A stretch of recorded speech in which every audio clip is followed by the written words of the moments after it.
Hey, welcome back. This is episode 1 of the Bridge broadcast. This is a conversation between myself, David Higbee, and Coach Jason Detweiler, also a longtime Bridge board member of the organization. Enjoy.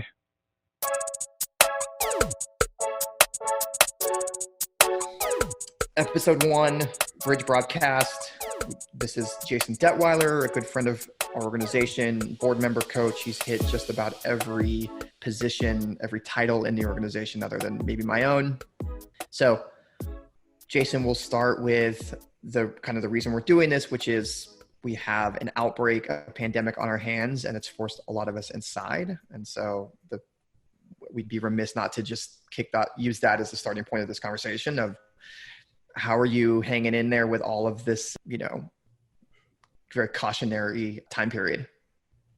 I'm good. I hope everybody else is doing well. Thankfully, through you, I've been able to keep updated, and it seems like most people are handling this all right up to this point. Although, admittedly, I think I'm like everybody else and started to get a little bit stir crazy. But fortunately, I'm somebody who can work from home, and being part of the healthcare supply chain, I've managed to stay plenty busy here over the preceding month or so, and actually even prior to that when this all got started in China a while back. So that's mainly been my focus, but I'm pretty adept at spending time by myself, which is what I've been up to here quite a bit. I live alone, so a lot of time in the apartment, a lot of time on Netflix, a little bit of video gaming here and there. So I can't complain. I have made the most of it, try to stay busy, but doing okay so far. Okay. So is this actually being posted? Not what we just talked about for the last 15 minutes. But like the rest of it? Yeah, I think what we'll do is this is like kind of the intro almost. I think it makes the most sense, for you to be the guinea pig, but also just because you have such a depth of experience in this, it makes the most sense to have you kind of. I guess part of the conversation is, or part of the reason this exists, and for you and I right off the bat, is people who are going to listen to this already know about Bridge. Like this isn't like a Bridge Lacrosse 101. I'm going to learn more about this organization through a podcast. Like I think it's going to be people who are already pretty engaged, like our donor base or our kids, for example, or our parents. So I think that's kind of why this exists. So what's it like to be the 7-time oh my gosh Bridge Coach of the Year? The genesis of this was a show like The Shop that LeBron does, and just kind of talking with Bridge members kind of at, you can't imagine how much I hate this though. I prefer to be in the background of this whole thing. Yeah. Well, and that's episode 1 just drives me up a wall. And that's like I'll do it. That's a really awkward thing for me, because I hate all this in front of the camera. This is easier because audio is a little bit easier. Yeah. I hate even that clip of me doing wall ball on Instagram. I know you're not on Instagram. Yeah. But me doing a clip on wall ball on Instagram stories was like, this is miserable. I hate doing this. And yeah. So this is awkward for both of us. And I hate the sound of my own voice. Oh my God. I'll never listen to it. I can't stand the sound of my own voice. Yeah. Every time I hear it, I feel bad for the people around me. I'm going to have to go through it and clean it up, and I'll do some editing and things like that. But I honestly, this is about the most probably I'm pseudo comfortable doing. Yeah. This whole scenario of COVID sort of is forcing people to do things kind of out of necessity. And I think getting out content, like we talked about, like getting out content has to come from someone, and it's not going to be, and it has to come from a different medium now. And that's in my apartment, and that's with, that's sort of breaking down these like barriers of sort of those personal boundaries somewhat, which is interesting. You said the other day, it's like watching the CEO of Cardinal, like in his home office or, whatever. It's funny. It's just funny to hear people talk about other people too, because we're like, it's interesting to look at how people have their homes decorated. Like some people are clearly in an office with no windows. Some people are clearly in an office with a lot of windows. It's like, we're like, that person, like, how do they get their hair to stay that poofy? Yeah. You can hear the dogs in the background. You can hear you can hear traffic or something like that. It's all very fascinating too. And we've been doing these Zoom calls with these kids, and you kind of get a sense of like, what their yard looks like, and how their bedrooms decorated. All these kids have like these lights in their rooms. It is weird to think that Bridge, throughout all of this, goes to show that Bridge is not a place.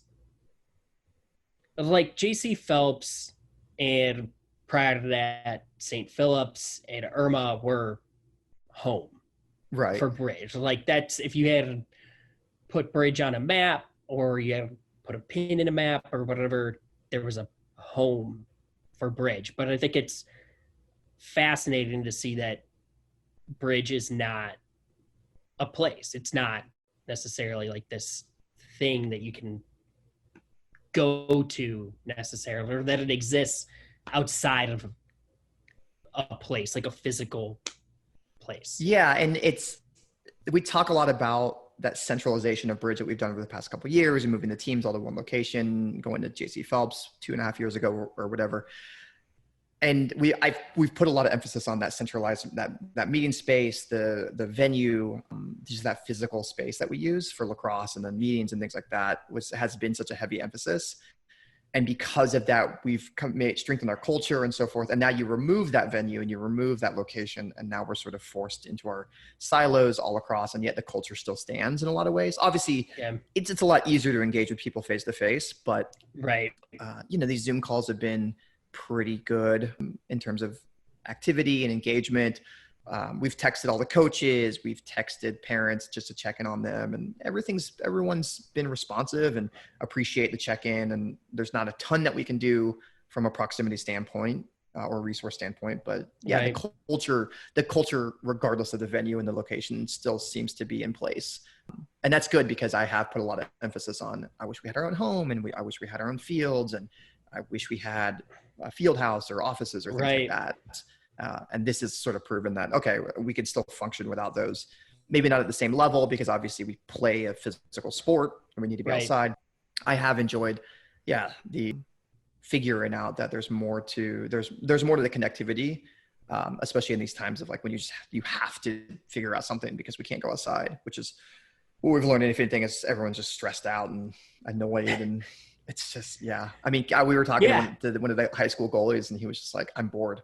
I get it. I mean, there's only, I think what I miss too is it's just I guess I just didn't appreciate the number of like the diversity of interactions I have at any given Bridge event or practice or whatever. Just like I'm dealing with the K through 2s, and that's just practice. And there's, anywhere from 10 to 15 of them. So there's just like 10 to 15 different people. Plus I've got, let's say 2 to 3, maybe even upwards of, if enough high schoolers jump in, 5 different coaches there that day. And I've got 5 different parents. And then the coaches and players that I used to coach, or the coaches I used to coach with, or all like, there's, you start doing the math on it, and you're like, wow, like I'm really missing out on a lot of social interaction without Bridge. I don't think I really appreciated how much of a key component that was for me, and how much of just like my social life depended on that. Yeah, it's just these really quick interactions, but they, after an hour and a half of practice or being on the field, you have 50 of them. Right. For however long, but they're pretty impactful, especially when you consider that now we have none of those, and now we have a few phone calls and webinars or these Zoom calls. It's definitely a change of pace. I mean, I'm going stir crazy. It makes me wonder what, like these are, how like it's a very American thing, but it's just, you ask people how they're doing, and people always respond with usually something optimistic, positive, whatever, right? Unless they're having just like a really bad day, or like, it's always like, hey, how are you? Good. How are you? Good. Like that's the totality of an interaction between two people a lot. And it doesn't really mean it.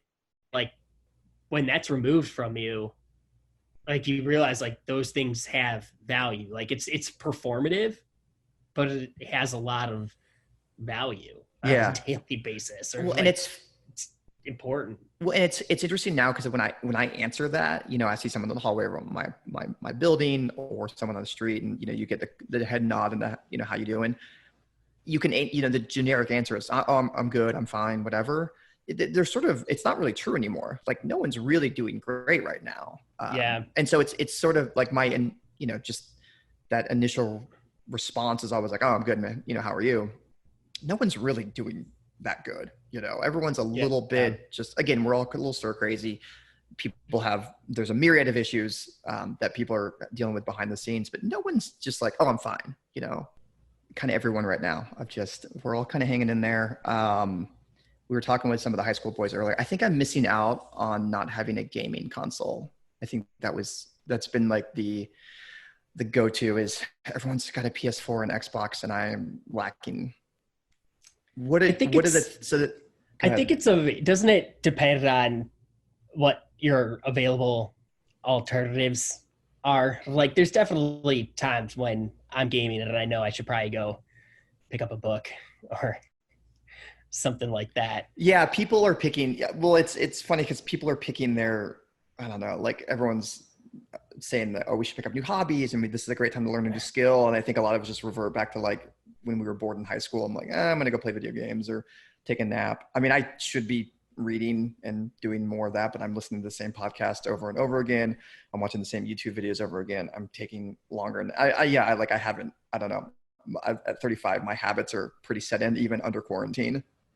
I think that makes sense though, because at a time like this, like you're not likely to go looking for things you're unfamiliar with. You're going to go to the things that you enjoy and the things that are reliable right now. And, like for me, video games, one of the things that's been there for a while, but I have done my fair share of reading right now. But it's one of those where it's like, man, if I just put down the sticks for a few minutes, I could probably finish another 2 or 3 books. Yeah. And I should be working out every day. Should we all? And I should go run 3 miles every day. I mean, that's tough though.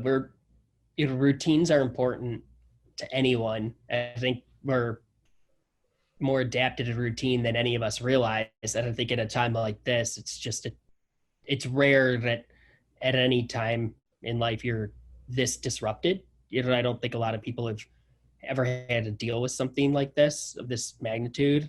And so it's just to try to go back and reset a whole bunch of routines all at once is hard. It's really difficult, and try to reset your workout routine, your school routine, your even just your family routine. Nobody's used to having very few people are used to having their family around. I had a conversation with a donor.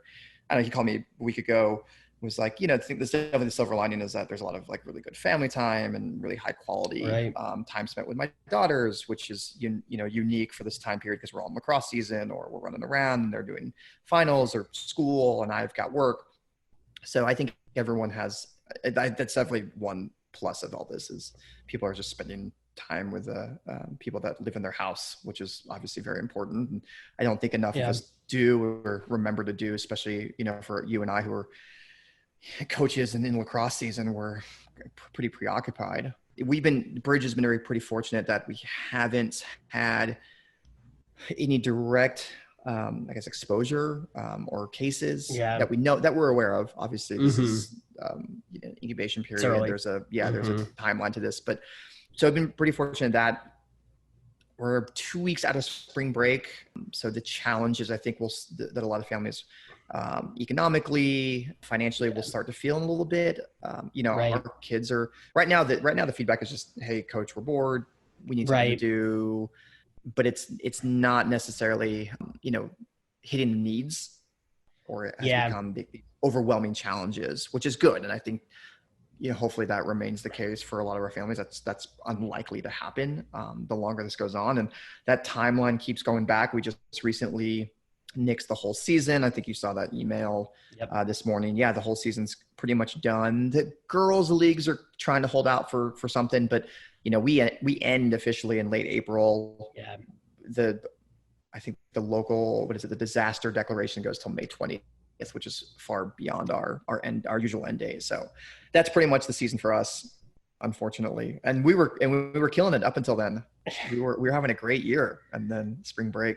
And I know I keep getting my notifications on my phone that the K through twos have a game, and that day or the next day or whenever. And it's heartbreaking to see that come through, especially because it was their first season, and the girls at least had the hockey day play day, so they got to get in a fair number of games before the season came to an end. But the boys only had one shot to get out there, so that's really disappointed for them. But that's the part of this that I worry about the most is, this initial lockdown period isn't so bad for a lot of folks. And like you said, they've hit a point of boredom, and, boredom never really killed anyone, but it's, it's one of those things where it's just like, the longer this goes on, how disruptive is this going to be for kids? And I really worry about them. And,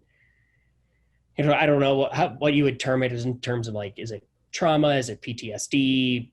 Like, what are the long lasting effects on them? And I do worry about that with our kids. Yeah, I agree. I think, and that's one thing we'll slowly figure out, and people are starting to realize that there's the variables that we're looking at. And we know that we have obviously, a couple of the other coaches are teachers. And so we'll have them talk about, kind of what the chatter is among the education crowd, and what teachers are expecting. There's a summer slide, which is that time period when kids are on summer vacation and they're not keeping up with their reading and math skills. They're not keeping up with a lot of the educational skill sets.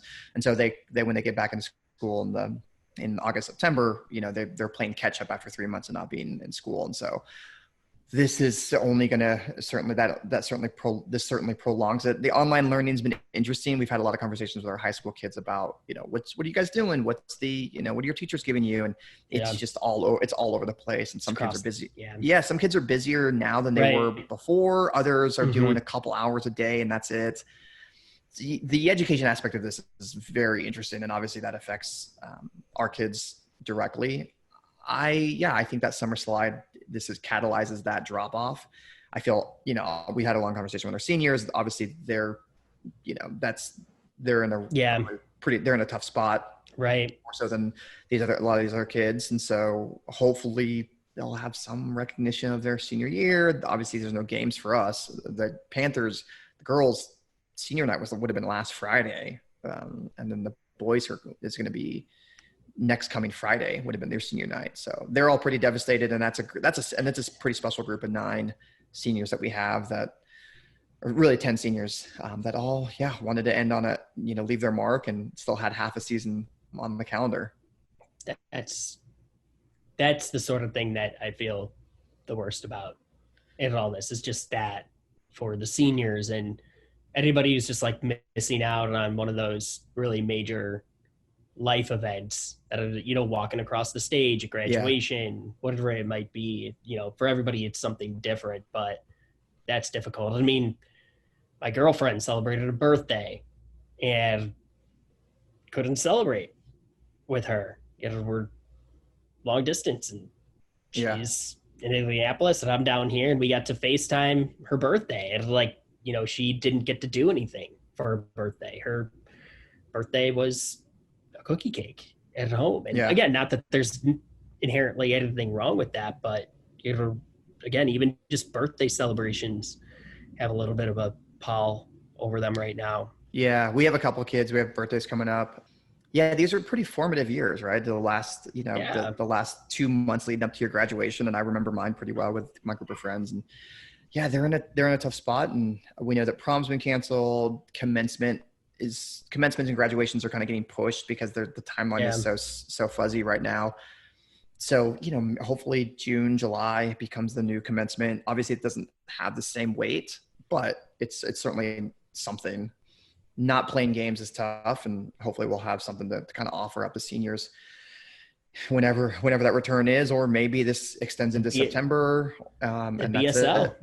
Yeah. No BSL. Oh man. I know. I'm dying to get that going. It's heartbreaking. And no summer academy, which that, maybe could exist because of the time period, but then you're putting 50, 60 kids on a bus in close proximity. Exactly.